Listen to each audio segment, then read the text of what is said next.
more. So as I get rolling into the sermon this morning, I'm going to show you another video. And this video, it was put together, there's this YouTuber, his name is Microsoft Sam, and he noticed a theme of companies that were making ads during the coronavirus. And these ads all sort of looked and sounded the same. So you can take a look at these ads and kind of what the pattern was right now. We'll show that video to you.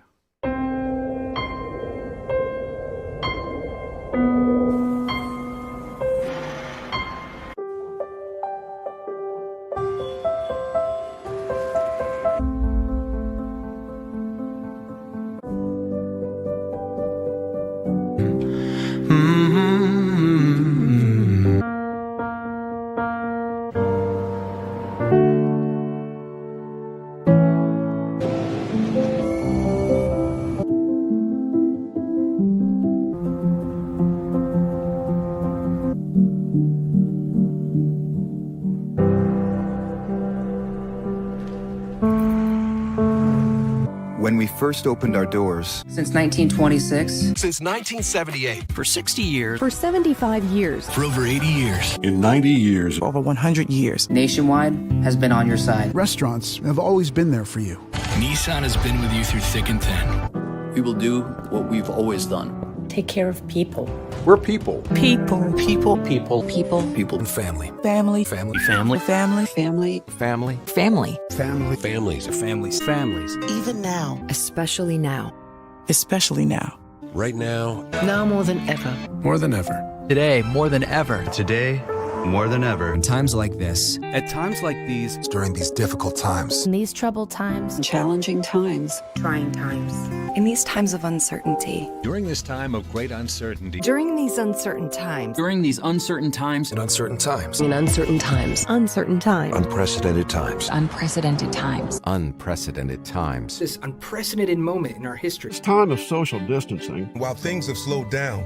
As we turn more inside. While the doors may be closed. While the distance between us has gotten bigger. The more we stay apart, we still find ways to stay close, even when we're apart. Even if we can't stand closer than 6 feet. We can all stay connected to work, school, and most importantly, to each other. There's still ways to touch each other.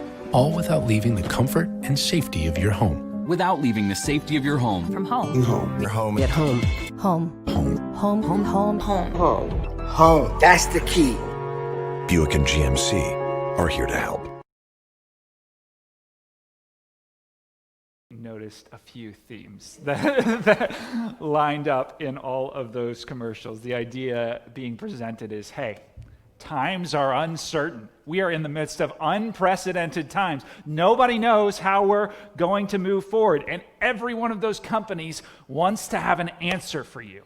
Every single one of them wants to provide the next step. They want to meet you in the middle of the uncertainty and take you to the other side. In fact, they're all vying for the little bit of money that you have left during the coronavirus so that it can go to them. Like, that's what they want. They want to make sure that you are the answer that they go to. And they all employ basically the same strategy. Hey, you know, things are really hard. Things are really hard, and so you know what? We're here to meet you in the middle of the hard and take you to the other side of this. And why do they do this? Like, why do these companies, why have they honed in on this strategy? And the reason is because we are human beings. And struggle is no stranger to our experience. Like, this is something that we are very familiar with. And if they can call out the fact that we are all in the same struggle, like, we long for somebody to meet us in our struggle, for somebody to actually name what it is and take us to the other side of our struggle. We long for somebody to actually visit us in the midst of our struggle. And so the problem that we have with this ad and these series of ads is that these companies don't actually provide any real solutions to the struggle that we're facing. Like, none of them are selling a cure to the coronavirus. They're all just kind of positioning themselves to be the ones who will take you to the other side. But at the end of the day, like, their end goal is to get you to consume a product. Like, that's what they want to do. And so when they come to meet us in our struggle, we're really enticed because they really empathize with us. They say the thing that they really name the middle of our experience. But at the end of the day, like if we seek those to take us to the other side of this, that we're still going to be lacking. Like, how is buying a car going to get you through the coronavirus?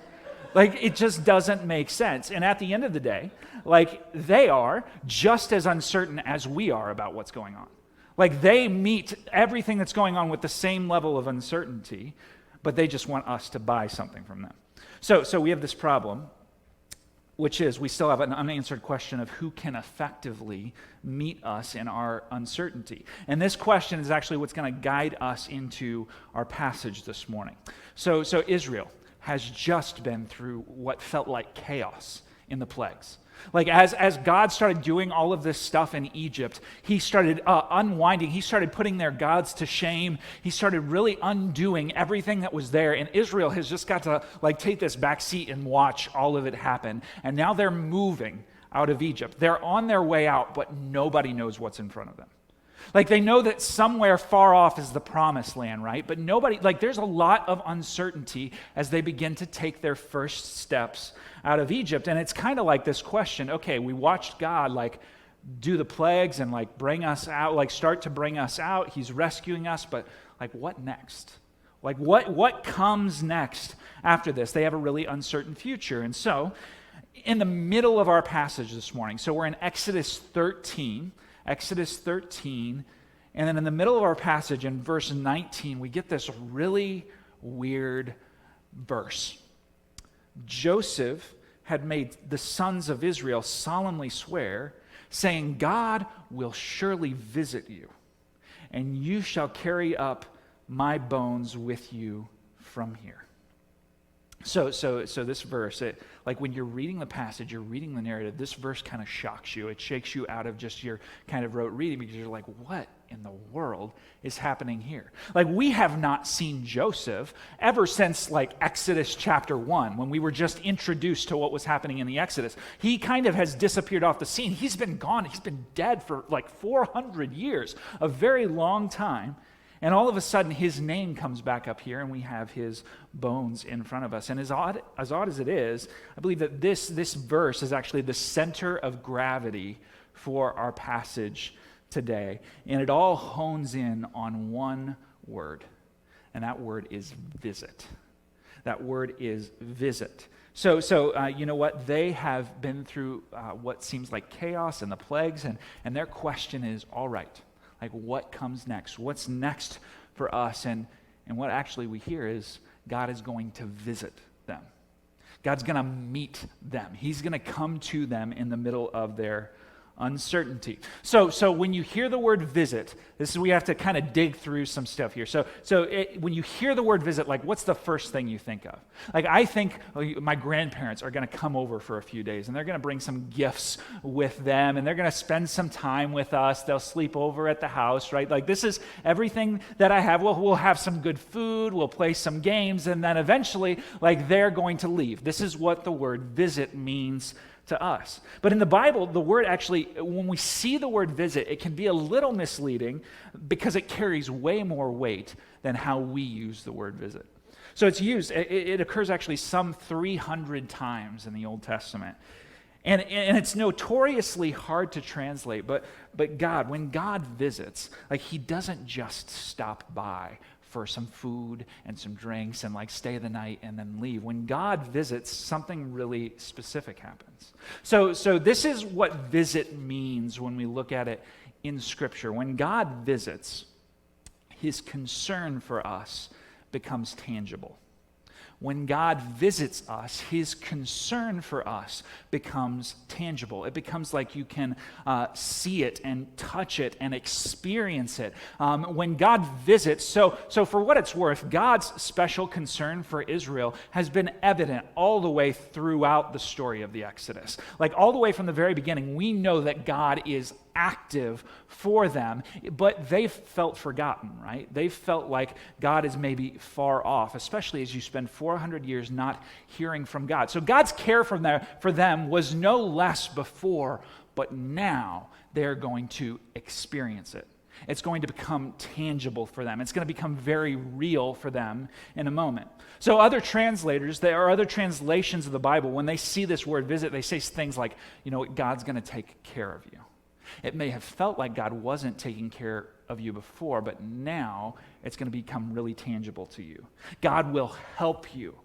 God will, some passages, they say God will attend to you. So as a dad, I care for my daughter. My care for my daughter up here standing on stage is no less than it would be if I were in the room with her, down on my knees, talking to her, playing with her, that sort of thing, right? My care in this moment right now is no less for her now than it would be then. However, when I go in there and I get down on my knees and I get face to face with her and I play with her and I talk to her and all of these things, she experiences my care for her in a very real way. And so when we talk about God visiting, it's that his care, his concern for his people in that moment becomes very tangible to them. So what does that have to do with this promise from Joseph? Well, Joseph, at this moment, like the fact that Joseph's bones and this promise that was made to him and all of this stuff, it comes up at this moment. It has massive implications for what's going on. Because the Israelites, they're getting ready to leave Egypt. And what's outside of Egypt? A lot of desert and wilderness and questions. Like, who knows what is going to happen next? Their future is uncertain, and they're asking questions like, what are we going to do? What is this going to be like? How are we going to be able to move through this and beyond this? And then Moses answers these questions for them and reminds them of this promise of Joseph, which is, your rescuer is going to visit you. Like, his special concern for you is going to become tangible. He will actually come and meet you in the midst of your uncertainty and carry you to the other side. And so this passage, as odd as it is, it shows us something about what happens when God comes and visits us, when his special concern for us becomes tangible. So this is the guiding thought behind our passage this morning. This is like kind of the overarching concept, and we're actually going to see three specific ways in which God exercises his special concern for his people, and they get to see it in very tangible ways. So Exodus 13, verse 17, it says this. When Pharaoh let the people go, God did not lead them by the way of the Philistines, although that was near. For God said, lest the people change their minds when they see war and return to Egypt. So this is what we see. In this passage, we actually start to see God's leadership coming out. Like, God's taking leadership of his people. And we learn something about God's leadership because ever since they've ended up in Egypt, these Israelites, they've been at the mercy of Pharaoh. They've been under the leadership of Pharaoh. And their leaders in the midst of Pharaoh's land were taskmasters. Like, these were the people that they knew who were leading them, but now God is going to lead them. And so this passage, it actually gives us insight into the kind of leader that God is. Like, how he actually leads the people. And so it says, lest the people change their minds. Lest the people change their minds. Like, why would their minds change? Didn't they see God perform all of the miracles and the plagues? Didn't they see God like completely undo the slavery that they had been under? Didn't they see God like wreck every single one of the Egyptian gods and put to shame the whole Egyptian religious system? Didn't they watch all of these things? But you know what? Like, they were really familiar with their situation. And you know what? Familiarity, it breeds comfort. It breeds control. It breeds the sense that, you know what, I can understand my situation. And if I can at least understand my situation, even though I might not be in control at all, I at least get the sense that I'm in control if I'm familiar with something. And so there's this kind of temptation of Egypt. Even though Egypt was awful, it was very familiar to them. They knew how it worked. They knew how it was supposed to work for them. And so God knows that they will be inclined, when things get very uncertain, when they don't know what's going to happen, when they feel this desire, I don't have control anymore, he knows that they're going to be inclined to turn back to Egypt. He understands them. So verse 18, it says, but God led the people around by the way of the wilderness toward the Red Sea. And the people of Israel went up out of the land of Egypt equipped for battle. So God led them a different way to protect them, right? He's taking them around. He said, you're going to go by the Red Sea. I'm not going to take you to the Philistines because I know you're not ready. But what does Israel think? Israel is equipped for battle. They're ready to go. And what does that tell us? It tells us that God actually understands them better than they understand themselves. Like, they are ready to fight. They are ready to take on the Philistines. But God says, no, I know as soon as you walk into that battle that you're going to want to go back to Egypt, and I'm not ready to do that yet. So we're going to go this way. So God's leading them, and he knows what they can handle even better than they do. And what's interesting is, like, he could just push them out into the middle of something hard and wait and see what happens. But what he does instead is he practices this kind of like tender care for them, recognizing what they were going to be tempted to do. And so he leads them even as he is keenly aware of their brokenness, and he understands them deeply. And so have you ever, like, something before? Have you ever built something before? Like, just like pieced it together? Or you know, something that I do refinishing projects. So we've refinished a number of pieces of furniture in our house, and I can tell you every single imperfection on those things that I've refinished. Like, nobody else, when they come to my house, nobody else notices those imperfections. Well, at least I hope not. But I notice them. I know what they look like. I know exactly where they are because I made this thing, right? I built it. I understand it at a deep level. And God's the same way with us. Like, he understands us very deeply. He knows exactly what we're going to be tempted towards. And so the first way that God exercises his special concern in this passage is this. When God visits, he leads us with understanding. When God visits, he leads us with understanding. So how do you find this tangible? You know those moments where you are reflecting back on your life, and you recognize, if God had let me go this way, it would have ended up pretty bad for me, right? You look back and you recognize all of these times when God prevented you from going a certain way, and then you actually have time to reflect on it, and you know, I see God caring for me there, and I see God caring for me there, and I see God caring for me there. It's the same thing that's happening here. God is actively leading you in the moment. He's actually preventing you from taking certain steps and helping you to take other steps because he knows exactly how you work. And so, like, listen, so if you find yourself in the middle of anxiety, in uncertainty, because you don't know what's coming next, like, what level of comfort should it give you? That God knows you better than you know yourself. Like, God understands you better than you understand yourself. Why would he put something in front of you if he doesn't fully expect to be able to give you everything you need to walk faithfully with him through it?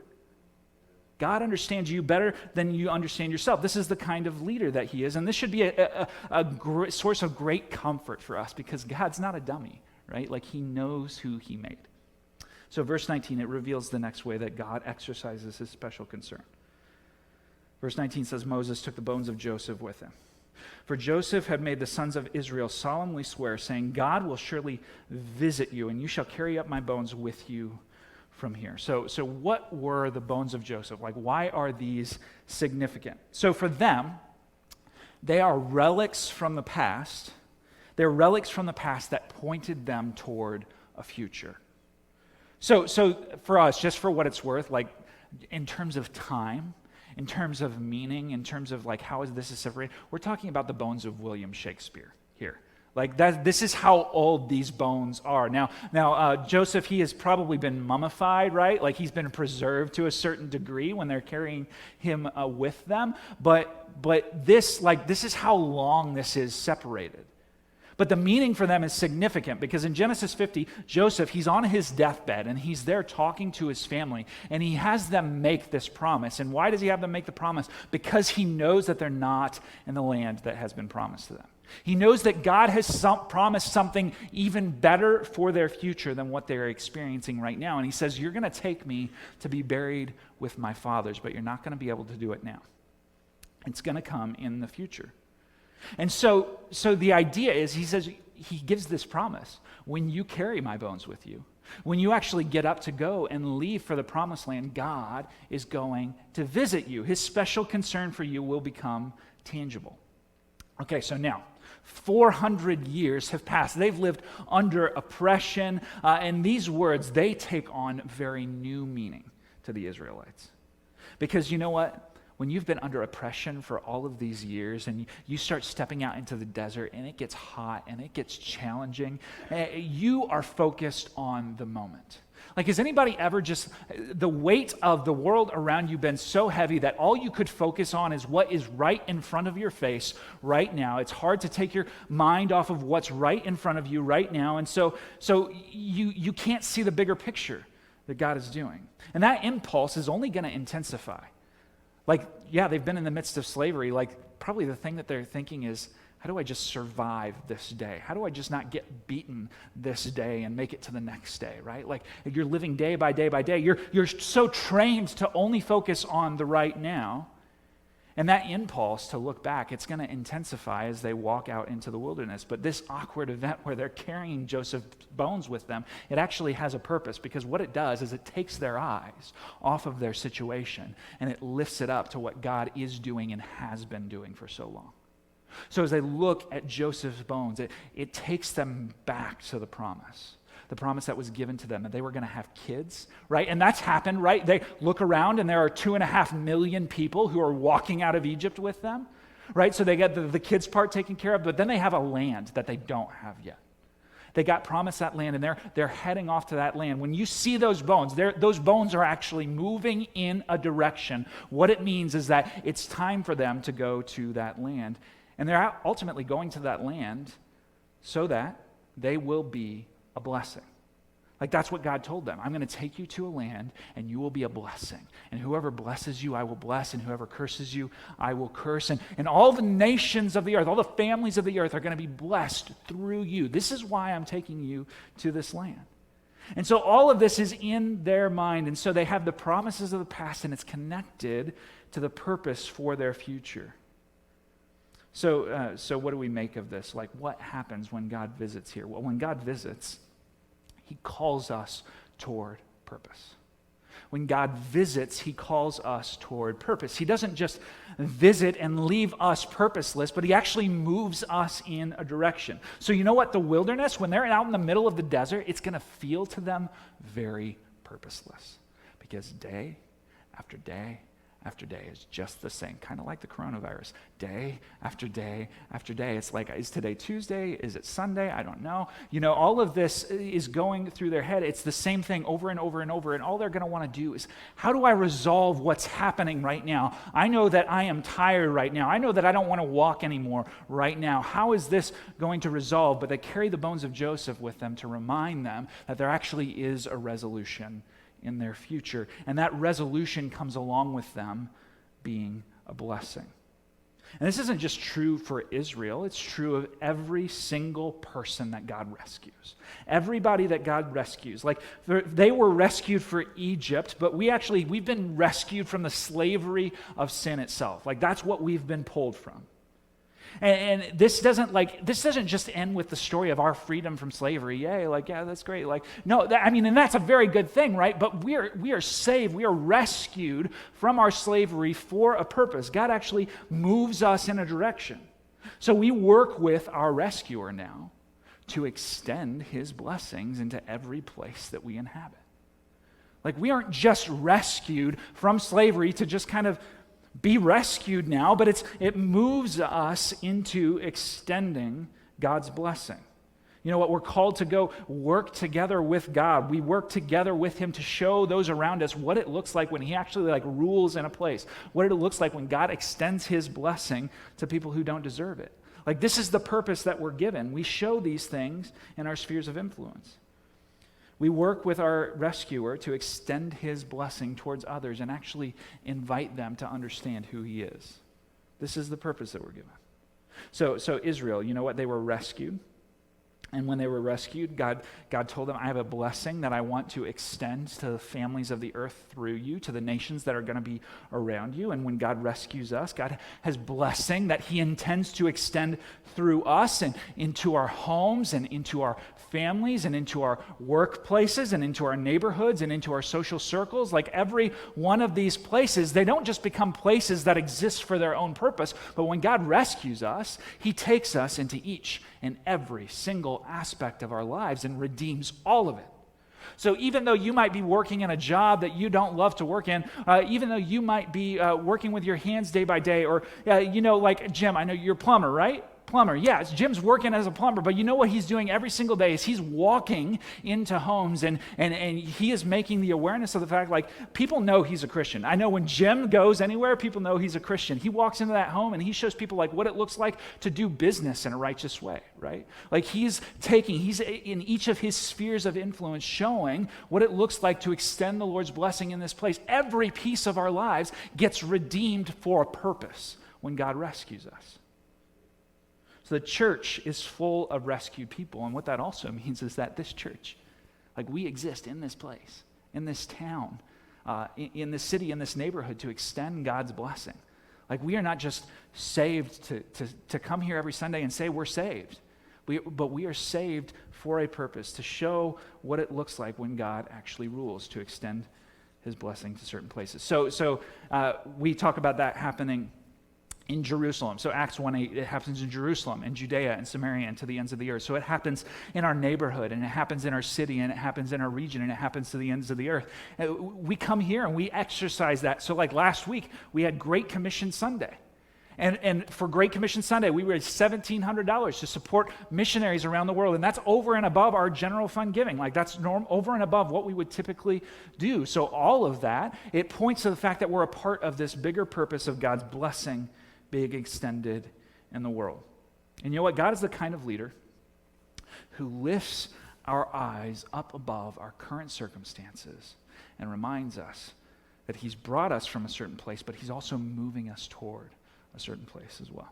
So we see the final way that they experience God's special concern in verses 20 and 21. And they moved on from Succoth and encamped at Etham on the edge of the wilderness. And the Lord went before them by day in a pillar of cloud to lead them along the way, and by night in a pillar of fire to give them light, that they may travel by day and by night.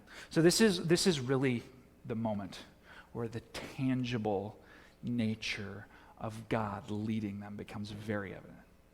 Because now God is actually going to show up in a pillar of cloud and fire. This is not God making a pillar of cloud and fire show up and like go. He is the pillar of cloud and fire. God himself is with them as they go through the desert. Like this is not just something that he made. This is not something that he is providing for them. He himself is the provision.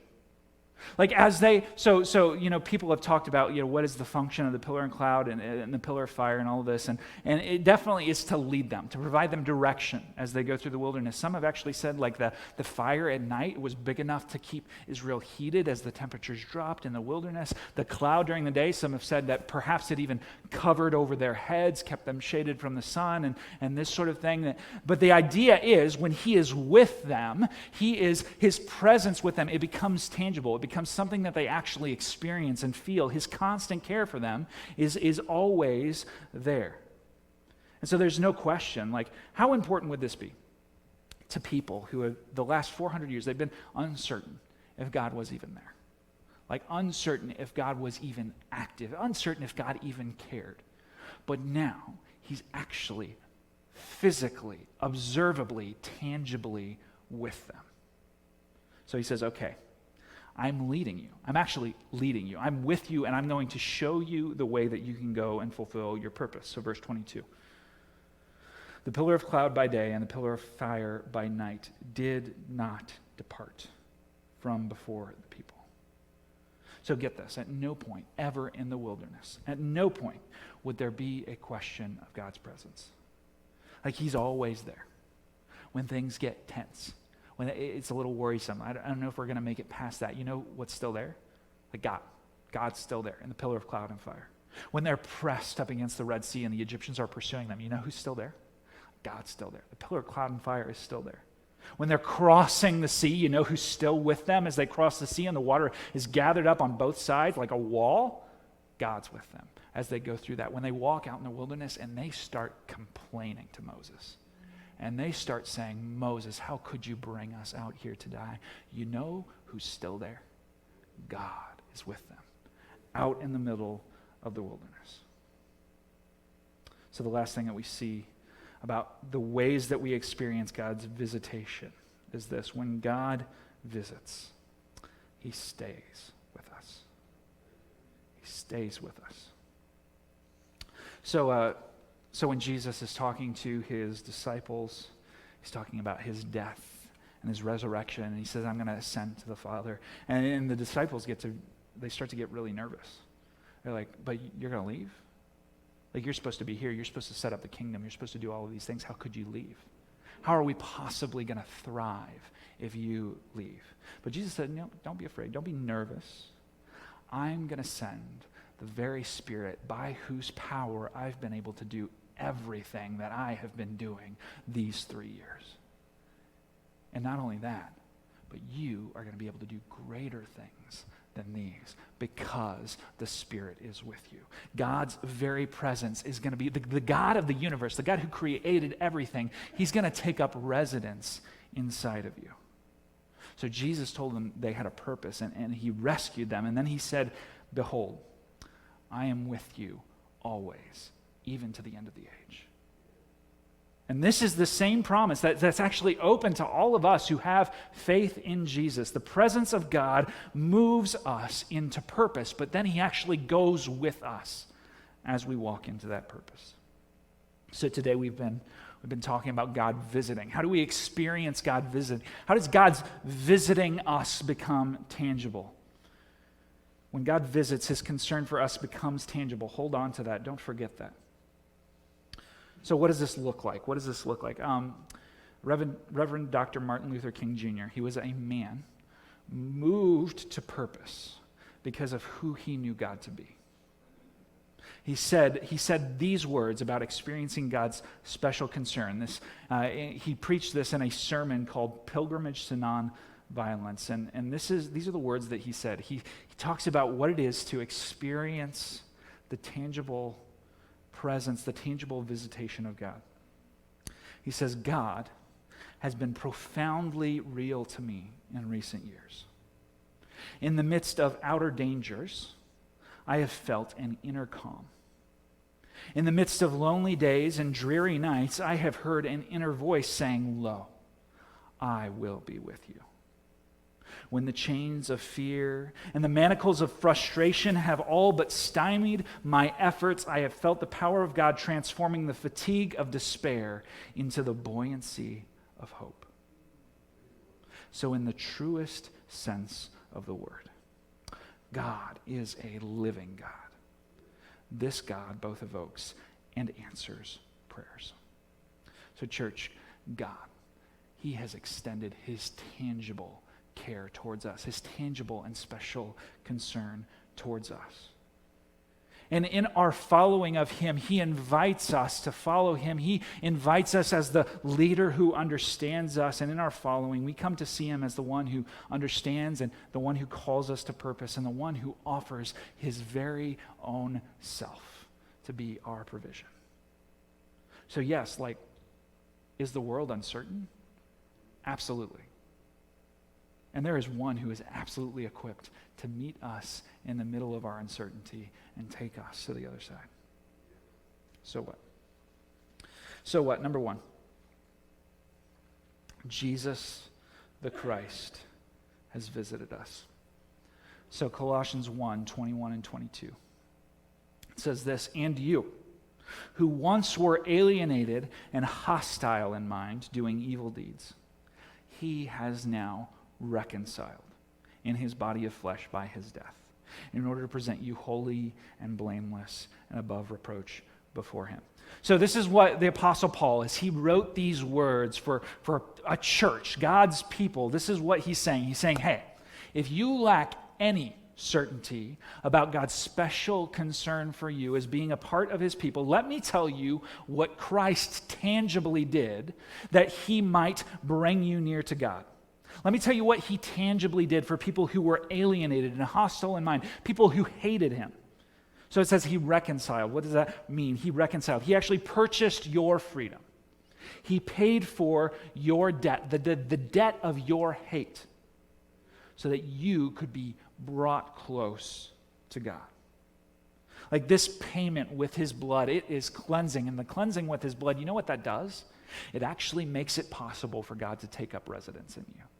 So Christ becomes tangible in that he gave himself for us. He paid this debt for us. He cleansed us, and he made it possible for the Holy Spirit to take up residence inside of us. And then he says, and he did this with his body of flesh by his death. The reason Paul says these things is because he does not want you to forget. You know what? People are going to tell you that maybe Christ, maybe he was a spirit.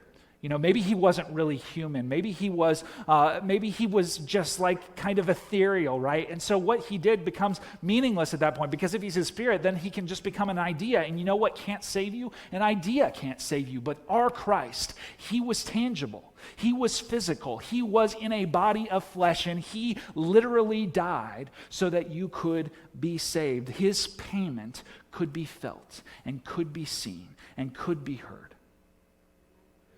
And so, this idea that was tangible, that could be witnessed, that is what brought you near to God. And then from there, he rose from death, physically, victorious. He sent the very same Spirit who empowered him and who raised him from the dead to be with us. And this is what sets us apart as Christians.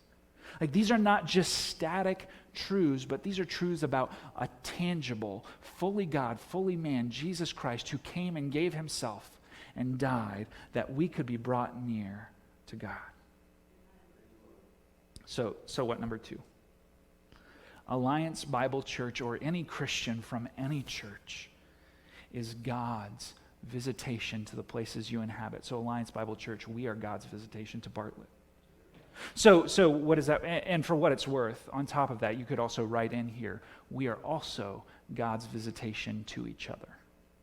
So we are God's visitation to Bartlett, and we are God's visitation to each other. This is why, for what it's worth, the church in the Bible is called Christ's body. Because when we are called Christ's body, when we walk out into the world, we become what is tangible to our world of God. We become what our world can see and hear and touch and experience. We become those who carry the presence of God, who carry the visitation of God with us into our spheres of influence. So let me ask you this. How would the moments in your day today that you spend with any person that would seem to pass you by, any person that's in your house, any person that is in your neighborhood, how would these moments change if you actually took recognition of the fact that in this moment I am a part of Christ's body? I am the visitation of God in this moment to this person. I am the tangible expression of God right now in his special concern for these people. Like, what if you actually might be the only representative of that special concern in the life of that person that we're talking about? How would the way that you encounter these people change if you actually said, you know what, I am God's visitation to each and every person that I come across? So what if Alliance Bible Church is actually like the only representative to our next door neighbors all around us? Like, if we're the only tangible expression of who God is. And these what ifs, they're not just static what ifs. They're actually true realities. And so we get this blessing that we're called to participate together with God to extend his visitation to other people. And so God has not just visited us, but he now takes us into this process of visiting others through us. And that is an amazing responsibility, and it's not one that we should take lightly, church. So, you know what? It has been a privilege to share the word with you this morning. I'm going to pray, and then we are going to close with a song in worship. Would you pray with me, please? Lord Jesus, we recognize that you have visited us in quite an amazing way. Lord, you took people who did not deserve your faithfulness, and you decided that you would be faithful to them. Lord, you took people who could have at one time been called your enemies, people who hated you, and you brought us near. You visited us. You paid for us to be able to be with you. Lord, all of these things draw our attention to the fact that you are good, that you care for us, and that your concern for us has become tangible.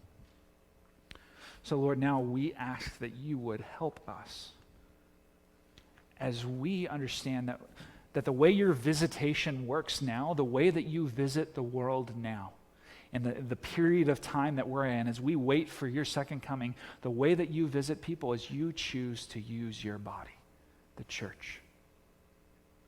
So, Lord, help us.